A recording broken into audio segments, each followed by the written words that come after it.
precisamente de la coagulación.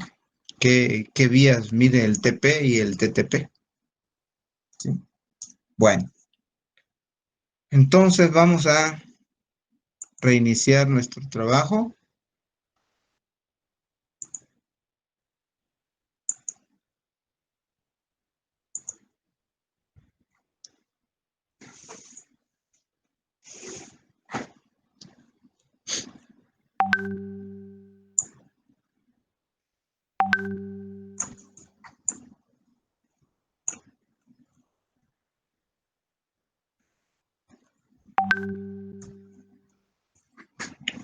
El examen ya está listo, está subido a la plataforma, espero que no haya ningún problema. El lunes, por favor, entren directamente. Sí, ustedes ya saben cómo se entra. Y bueno, a echarle muchas ganas. Está muy fácil el examen, ¿eh? Está bien, doctor. Bueno. Entonces, ayer, aquí nos quedamos. Otra de las estructuras de la plaquetita de afuera hacia adentro es, la primera estructura, pues es su membrana externa, ¿no? O también llamada glucocálix.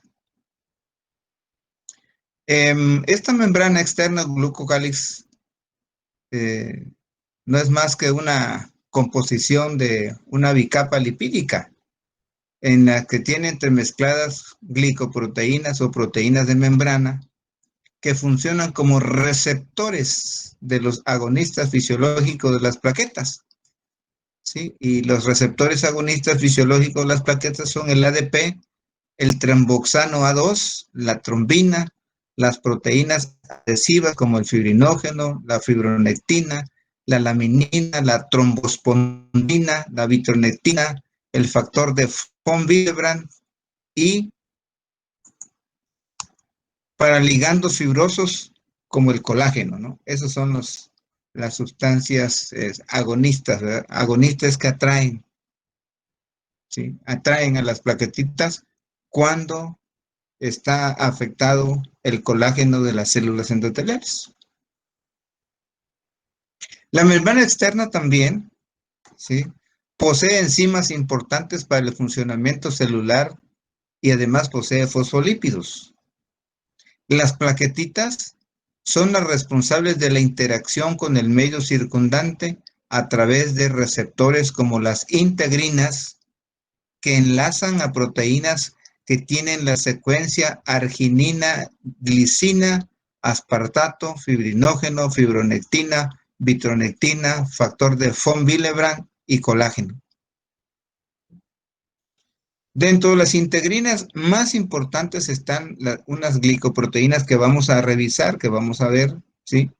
Como sería la glicoproteína 2B3A y la glicoproteína 1B9. Molecularmente, la glicoproteína B3A es un heterodímero de 228 kilodaltons de peso. Es el receptor para el fibrinógeno y el factor de von Willebrand. Esta glicoproteína depende del calcio. Su deficiencia genera una enfermedad que se llama tromboastenia de Glassman. Tromboastenia, ¿verdad? Un trombocito asténico, sin ganas de hacer nada, como están ahorita que ya son las 5 y cacho de la tarde, que ya no quieren saber nada, ¿sí? Están asténicos. Se llama tromboastenia de Glassman. Entonces, cuando hay deficiencia de esta proteína, ¿sí? La glicoproteína 2B3A se le denomina tromboastenia de Glassman. Generalmente son alteraciones hereditarias, hay ausencia.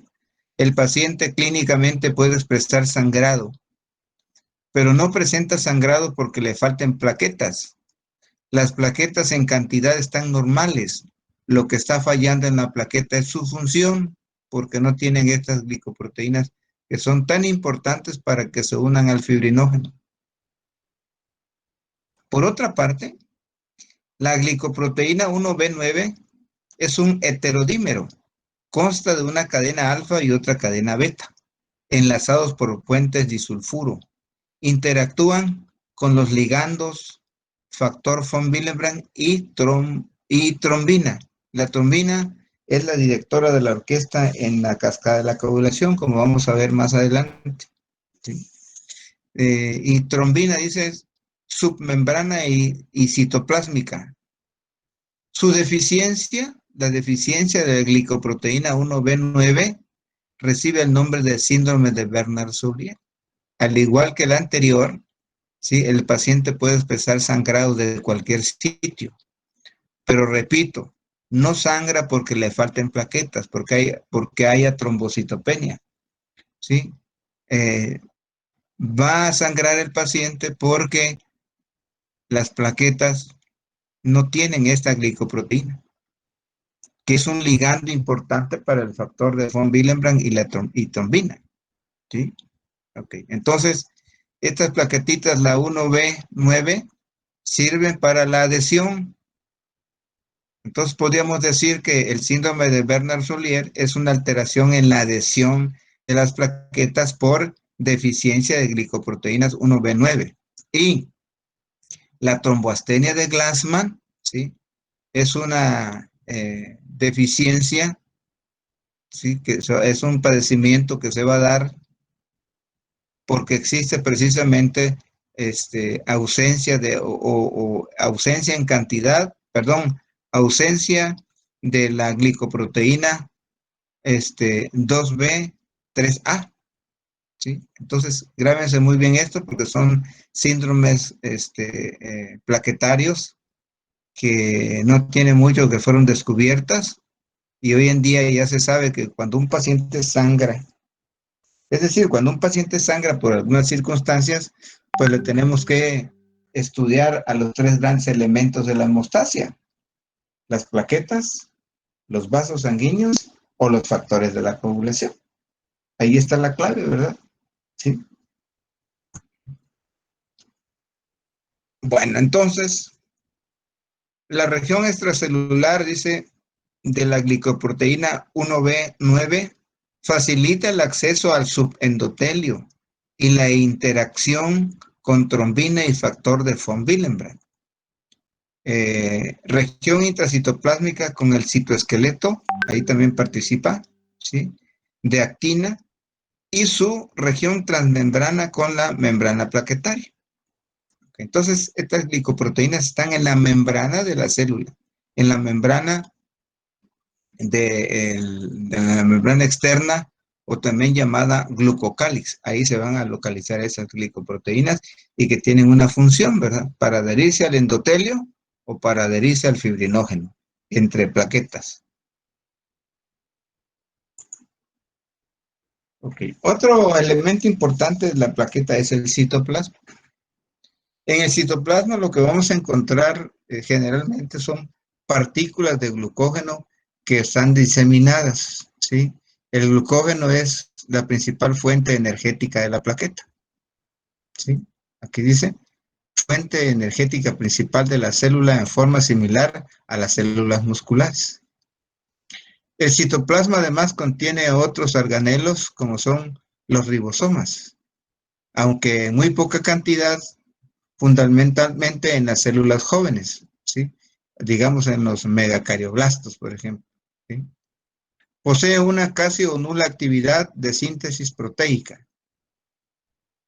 El citoplasma también está constituido de microtúbulos en forma de circunferencias ubicados de manera concéntrica que le dan forma discoide a la plaqueta, ¿sí? A la célula y garantizan su resistencia a la deformación. Gracias a los microtúbulos, la plaqueta no se deforma tan fácilmente. La plaqueta se empieza a deformar cuando ya vivió de 7 a 10 días, que empieza su mecanismo de apoptosis, su muerte celular programada. La plaqueta también tiene un citoesqueleto, ¿sí? Que también se le llama gel viscoescolástico. Está constituido principalmente de filamentos de actina entrecruzados, conectados a la glicoproteína 1B, ¿sí? Por proteínas enlazantes de actina. Las funciones del citoesqueleto son regular las propiedades de la membrana, o sea, su contorno y su estabilidad, junto con los microtúbulos, le da forma a la plaqueta en reposo. Una plaqueta en reposo es una plaqueta plana, acuérdense, es un disco plano. Una plaqueta activa es una plaqueta que está en forma esférica, con expresión de filópodos. Otra función del citoesqueleto es que media la distribución lateral de la glicoproteína receptora de la membrana, ¿sí? El citoesqueleto también constituye una barrera para la exocitosis. Su alteración, la alteración del citoesqueleto, puede llevar, dice, a la fragmentación del citoplasma formando micropartículas.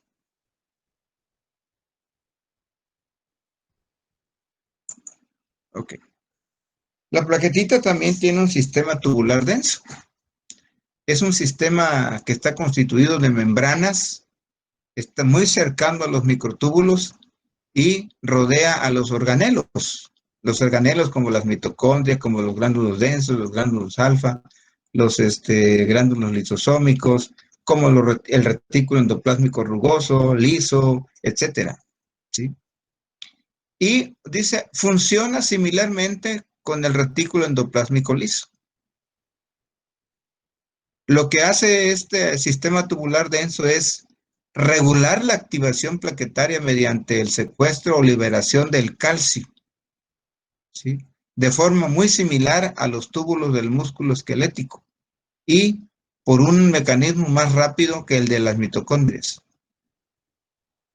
El sistema tubular denso también posee ATPasas en la membrana, ¿sí? Contiene enzimas del metabolismo del ácido araquidónico y adenilato ciclasa. Las plaquetas poseen organelos inespecíficos como mitocondrias, lisosomas, decíamos, peroxisomas, que tienen características y funciones similares a los de otras células, pero además portan organelos específicos que son los gránulos alfa y los gránulos densos. Gránulos alfa, ¿cuál es el contenido de los gránulos alfa? ¿Cuáles son las características de los gránulos alfa? Son organelos esféricos que miden entre 140 y 400 nanómetros de diámetro. Son ricos en macromoléculas con una porción de alta densidad de electrones. Los gránulos alfa constituyen el 15% del volumen total de las células. Sus membranas contienen glicoproteína 2B3A. Contienen además pequeñas cantidades de glicoproteína 1B9 y P-selectinas. Los gránulos alfa tienen una importante participación para el funcionamiento celular al propiciar la interacción entre plaquetas. De ahí que la cantidad de gránulos como promedio 35-40 determina el valor funcional de la célula. Los gránulos alfa también participan en la interacción con otras células a través de la liberación de su contenido. Okay.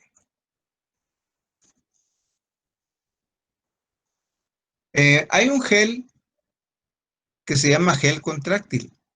Está formado por largos filamentos de actina conectados con el citoesqueleto submembranoso y miosina, que se encuentran en forma no polimérica en la célula en reposo. Constituye el cuerpo de los organelos celulares, los cuales se desplazan hacia el centro de la célula a consecuencia de la contracción, ¿sí? Entonces, la plaqueta tiene proteínas contráctiles, como si fuera la matriz, ¿sí? La matriz de nuestra madre. ¿Por qué? Porque cuando va a liberar sus gránulos tiene que contraerse. Y la contracción está mediada precisamente por filamentos de actina y miosina, que son de las dos principales proteínas contráctiles más importantes de la plaqueta. La plaquetita también tiene un sistema canalicular abierto, ¿sí? Este sistema canalicular abierto está formado por canales ramificados. Se conectan a la membrana externa y poseen características similares a ella en cuanto a su composición, ¿sí?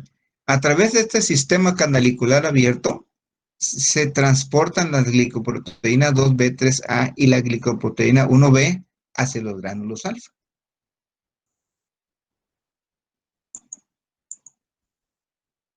Aquí está la constitución de los gránulos plaquetarios. Esto en cualquier libro de hematología lo pueden encontrar, no me voy a detener en ellos, nada más decirles que la integrina representativa, que en este caso es la glicoproteína 2B3A, que es de la familia de las integrinas. El ligando de esta glicoproteína es el fibrinógeno, el factor de von Willebrand, la vitronectina, ¿sí? Y la trombospondina. Voy a borrar esto a ver si no se me descuadra.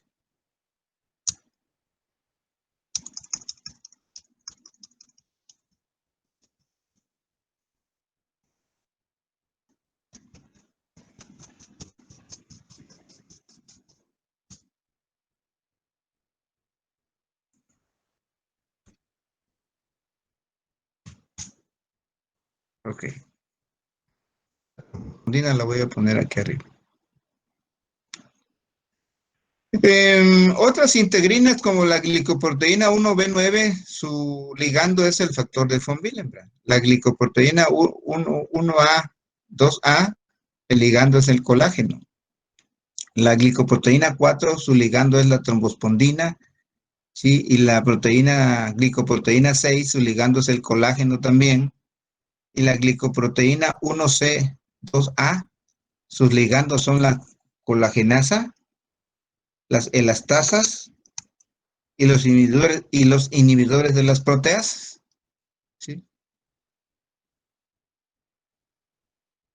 Aquí está el contenido de los gránulos. Cada gránulo que contiene, ¿no? Por ejemplo, los gránulos alfa contienen factor 4 plaquetario, tienen beta tromboglobulina, tienen factores de crecimiento, factores, los endoperóxidos, el fibrinógeno, el factor de von Willebrand, la trombospondina, la fibronectina, las P-selectinas. Por su parte, los gránulos densos están constituidos de ATP, ADP, calcio, magnesio, serotonina, vasodilatadores, vasoconstrictores, perdón, como la epinefrina, norepinefrina y la dopamina.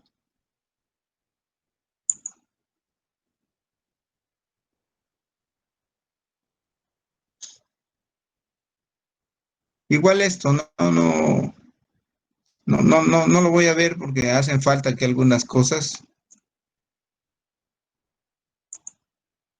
Bueno, esta es la estructura plaquetaria partida de manera sagital, una plaqueta que es lo que contiene, ¿verdad? Tiene su membrana, su glucocálix, no se olviden, ¿sí? Tiene más internamente una segunda capa de microtúbulos y más internamente tiene eh, la zona de organelos. Los organelos son los gránulos alfa, gránulos beta, etcétera, etcétera. ¿Okay? Así se vería una plaquetita partida a la mitad.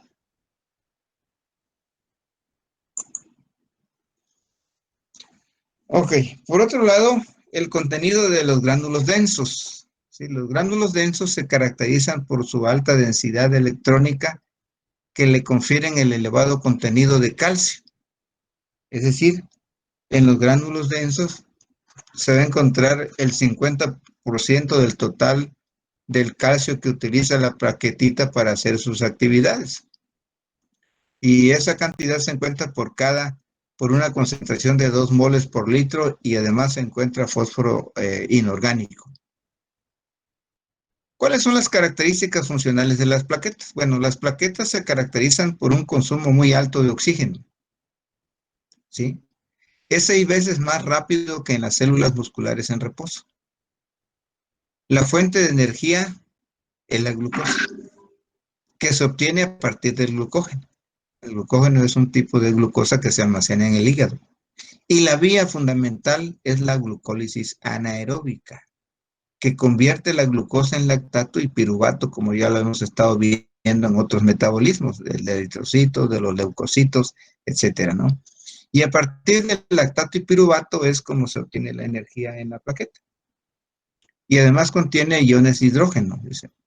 los cuales tanto el lactato, el piruvato y los iones hidrógeno son captados por el acetato que entra a la mitocondria para su oxidación en el ciclo del ácido dicarboxílico, que sería el ciclo de Krebs, lo que propicia la síntesis de ATP por fosforilación oxidativa y la estabilización del pH celular. La plaquetita incorpora a su interior, por un mecanismo independiente de energía, fragmentos de membrana que contienen glicoproteína 2B3A y fibrinógeno. Y el fibrinógeno por un mecanismo dependiente de energía. Incorpora además fragmentos de membrana que contienen glicoproteína 1B. Este fenómeno permite la regeneración de los receptores de membrana. Estas células, por otra parte, concentran la mayoría de la serotonina de la sangre, la cual toman unida al calcio mediante transporte activo.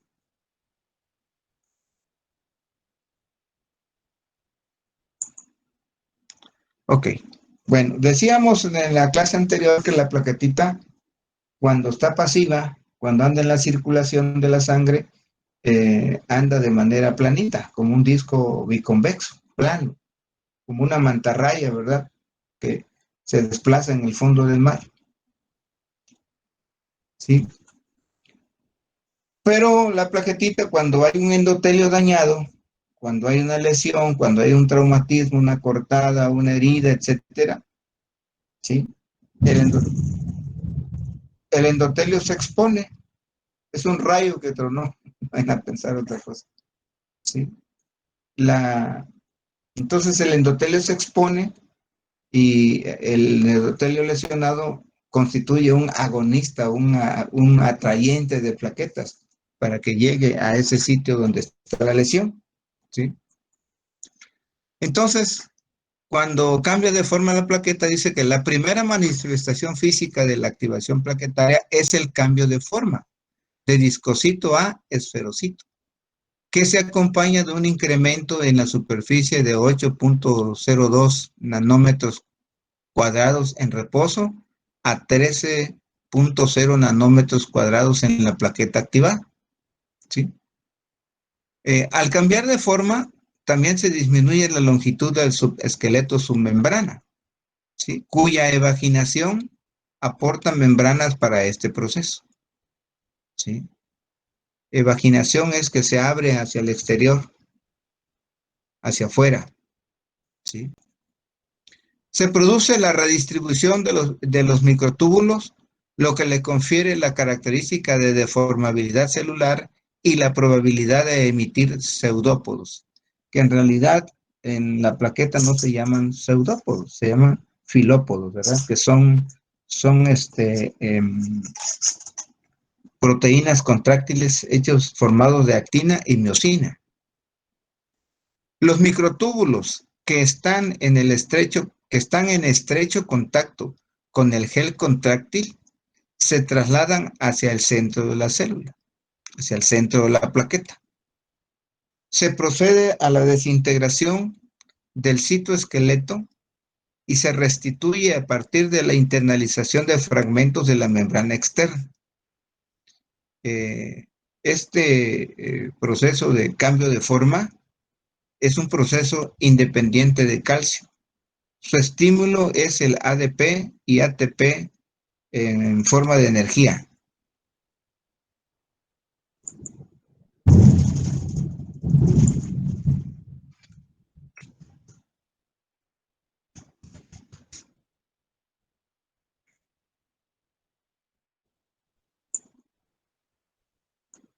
Déjenme corregirle una vez acá, si no se me va a olvidar.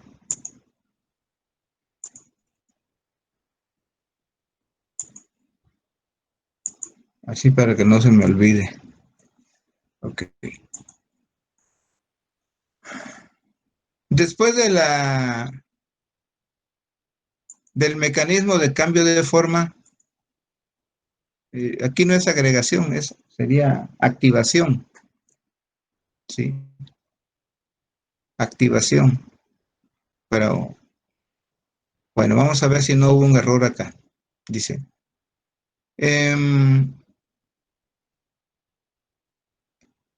Es debido, dice, a estímulos fisiológicos tales como la trombina, el colágeno y el ADP, la epinefrina y el tromboxano A2.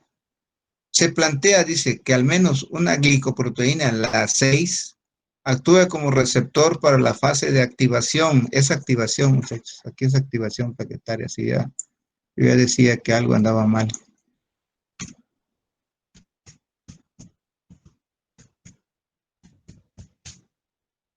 Activación plaquetaria. Dice, activación inducida por el colágeno lesionado y que su estimulación es una señal para una fosfolipasa C. Después de este mecanismo, se incrementa la concentración de calcio citoplásmico, ¿sí?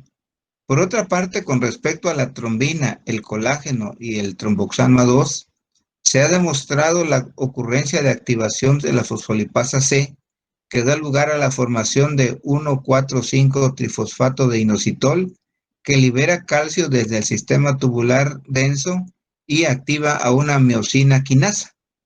Y también da origen a 1,2-diacilglicerol, que activa la proteína quinasa C, que desencadena una serie de fosforilaciones de proteínas importantes para el proceso de agregación plaquetaria.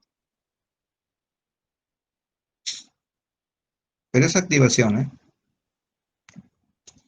En el caso del tromboxano A2, también hay entrada a la célula del calcio extracelular a nivel del intercambio sodio más hidrogeniones.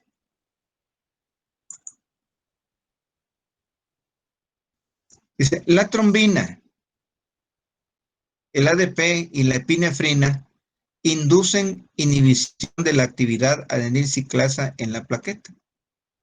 Por otra parte, la activación plaquetaria por agentes tales como la trombina, colágeno, ADP y epinefrina inducen la activación de la fosfolipasa 2 citoplásmica, que requiere concentraciones fisiológicas de calcio para activarse, la cual cataliza la hidrólisis de los fosfolípidos de membrana y da lugar al ácido araquidónico, que se metaboliza preferentemente por la vía de la tromboxano A2 sintetasa, que es un producto inestable, solo dura 5 segundos, ¿sí?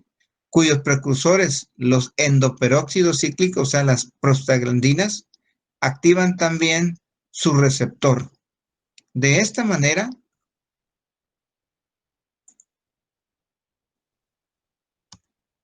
el tromboxano A2 constituye un amplificador de la señal de activación plaquetaria.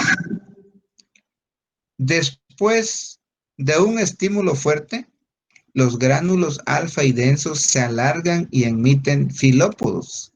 Se aproximan a la membrana plasmática por disolución del sistema canalicular. Se funden con la membrana, aumentan de volumen por la entrada de agua, propiciando la liberación de su contenido al medio exterior, fenómeno que se conoce como secreción.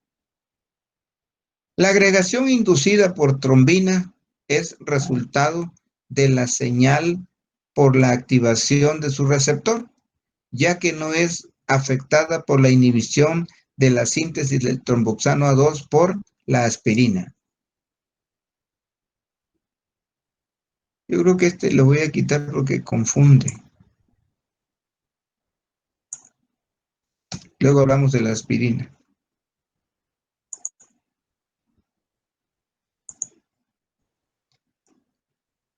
Por otra parte, la prostaglandina 2, no van a pensar que es 12, es prostaglandina 2, ¿sí? Induce un estímulo a la adenilciclasa en la plaqueta y aumentan los niveles intracelulares de AMP cíclico, mientras que el óxido nítrico, que es el más potente relajante muscular que hay, estimula la síntesis de GMP cíclico, que es el más potente inhibidor de la hidrólisis de la AMP. Ambos, el AMP y el GMP cíclicos, inhiben la adhesión plaquetaria y estimulan la reducción de calcio libre intracelular, modulando la agregación plaquetaria. Entre los mecanismos que favorecen la adhesión-agregación está la liberación de ADP de los eritrocitos, que se lisan. La liberación del factor estimulante de plaquetas, que es un potente estimulante de la agregación plaquetaria, cuya función en el humano no se conoce, y el tromboxano A2 de los leucocitos activados. Si ustedes se dan cuenta, vean, ya aquí empiezan a aparecer los eritrocitos y los leucocitos como apoyo para los mecanismos de adhesión-agregación plaquetaria, ¿sí?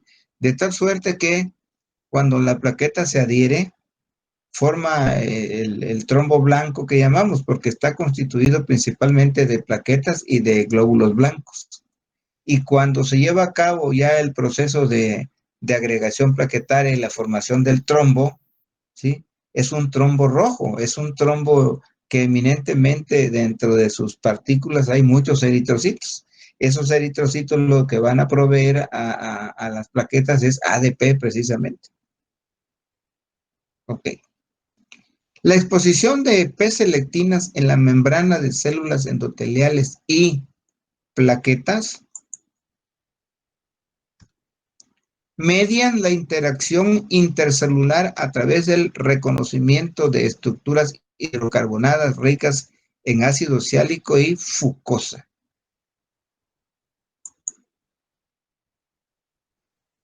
Ok, entonces dice, el estímulo principal para la participación de las plaquetas en los procesos de hemostasia y trombosis es la lesión del endotelio, lo que les decía hace rato, ¿sí? Para que una plaqueta se active de plana esférica, necesita que haya forzosamente un estímulo, ¿sí? Que haya un proceso inflamatorio, que haya una agresión en el endotelio de los vasos sanguíneos. Solamente así las plaquetitas van a cambiar de forma, ¿sí? Considerado como tal, dice, el daño físico con exposición de la membrana basal rica en colágeno o la disfunción endotelial con desbalance de la producción de mediadores anti y procoagulantes. Cuando las plaquetas se adhieren al endotelio, atraen más plaquetas por medio de P-selectinas positivas. Se reclutan y activan los leucocitos, los cuales se unen irreversiblemente a la superficie plaquetaria por medio de moléculas de adhesión llamadas ICANES. La activación del receptor para el fibrinógeno, más la participación de los fosfolípidos de membrana como cofactores para la cascada de reacciones enzimáticas de la coagulación, favorecen la formación del trombo arterial, ¿sí? Del mismo modo, algunos componentes de los gránulos plaquetarios que se liberan durante la activación influyen sobre otras células. Entre ellos se encuentran el factor de crecimiento derivado de plaquetas, factor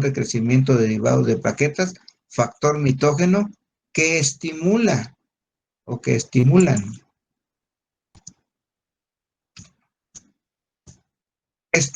la proliferación celular, la división celular, ¿sí? Y juegan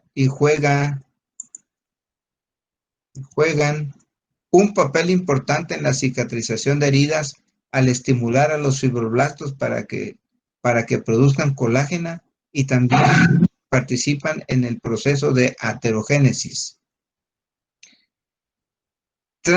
Tanto el tromboxano A2 como la serotonina son potentes vasoconstrictores, y el inhibidor del activador del plasminógeno, el PAI-1, tiene acción antifibrinolítica.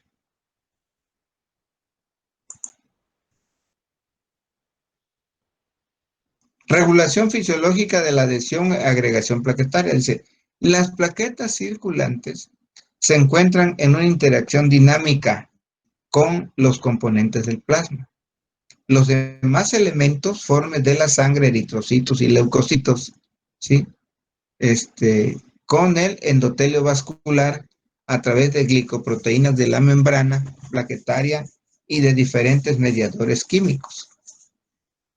Los eritrocitos, que viajan por la parte central de la corriente sanguínea, desplazan a las plaquetas hacia la cercanía de la pared del vaso, lo que puede dar lugar a enlaces irreversibles.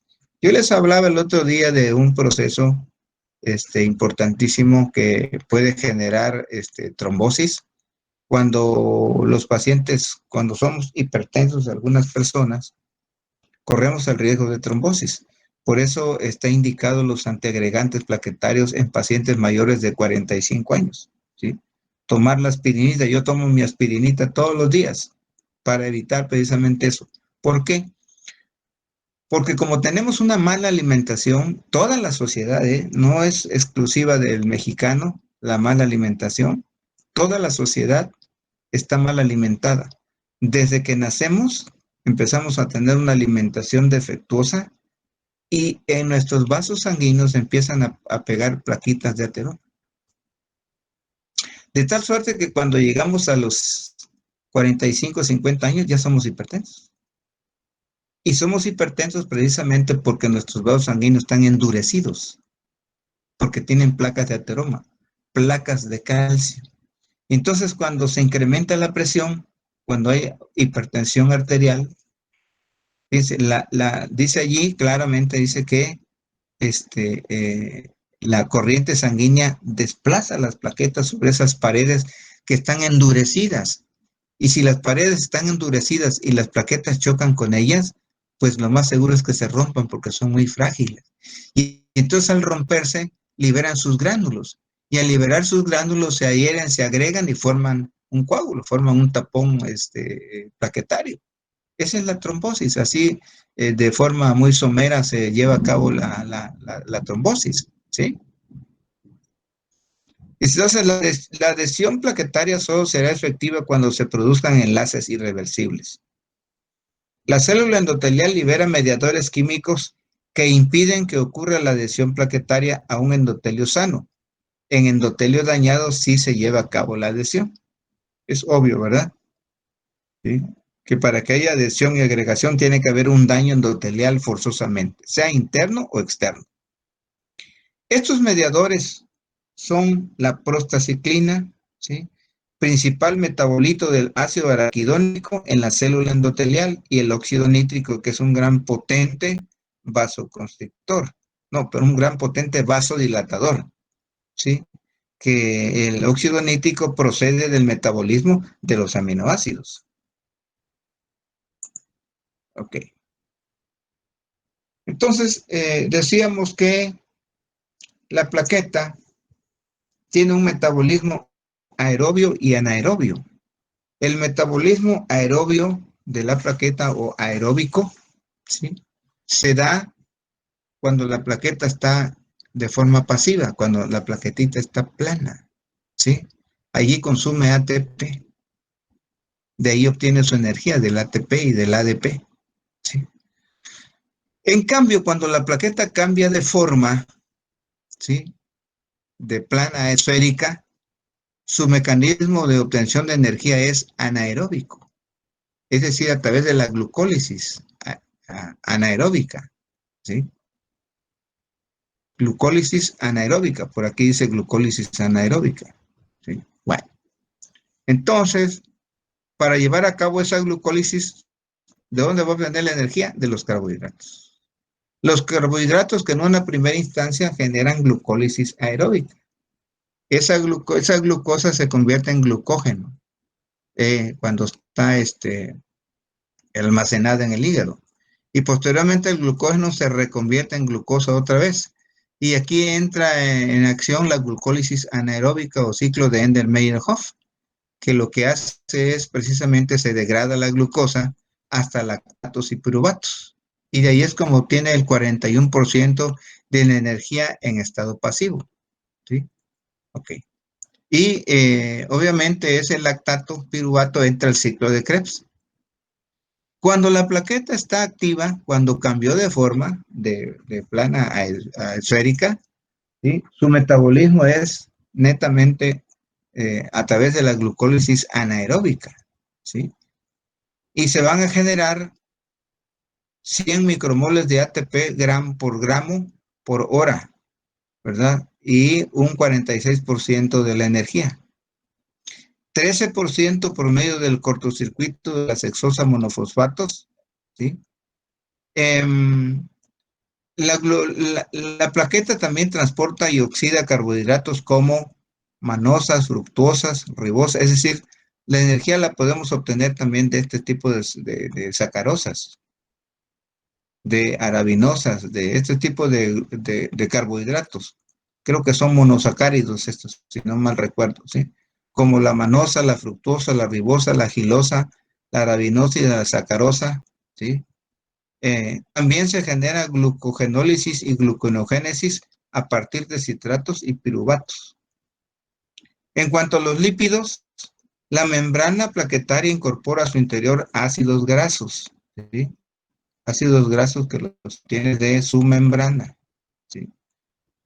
Incorpora además glicéridos, fosfolípidos, ortofosfatos que van a entrar al sistema mitocondrial para que se lleve a cabo la síntesis lipídica y de esa manera obtener la energía que se requiere para su metabolismo.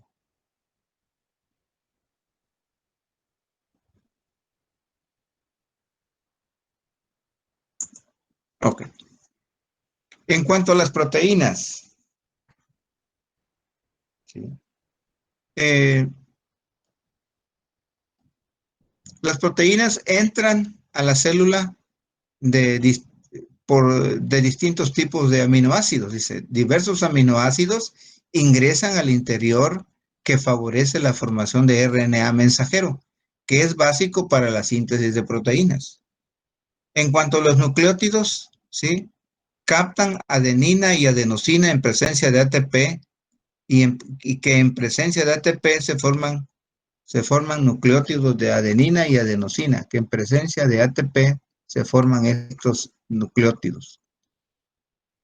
ADP más AMP bajo la acción de la adenilato quinasa se mantienen niveles de ATP, es así como se forma el ATP, ¿no? El ATP se genera por igual tanto en estado aeróbico como en anaeróbico. Ciclo del ácido carboxílico en fosforilación y ADP generan ATP, útil para la retracción del coágulo, transporte activo de potasio, para captar e introducir serotonina, epinefrina, norepinefrina, aminas vasoactivas y para el transporte activo de aminoácidos esenciales para la formación de proteínas. El ATP es el ion fosfato más, el ATP y el ADP son los iones fosfatos más importantes del metabolismo de los aminoácidos. Y aquí hay unos términos que me gustaría comentar con ustedes y que debemos de saber todos, ¿verdad? ¿Qué cosa es la glucogénesis? La glucogénesis no es más que la formación de glúcidos a partir de monosacáridos, como las que vimos, ¿no? Todos esos son monosacáridos. La gluconeogénesis, por su parte, es la formación de glucosa a partir de otras sustancias que no son azúcares, que no son proteínas, que no son aminoácidos y que no son lípidos. Y la glucólisis no es más que el conjunto o proceso o mecanismo de vías metabólicas que conducen a la degradación de los glúcidos, o sea, de los carbohidratos, por medio del oxígeno de la respiración y de las que se obtiene agua, anhídrido carbónico y energía en forma de ATP. Bueno, con ese diapositivo, muchachos, terminamos. Espero no haberlos aburrido porque hicimos una lectura comentada, ¿sí? Les deseo que tengan una semana muy agradable. Aprovechen para estudiar. El lunes tenemos el examen a las 4 de la tarde. El examen está muy sencillo, de todo lo que hemos visto, de lo que ustedes vieron, de lo que ustedes hicieron sus tareas del timo, del vaso, de los ganglios linfáticos, etcétera, etcétera. Ahí se basa, ¿no? Un poquito de la hemoglobina, en fin. Nos veríamos entonces el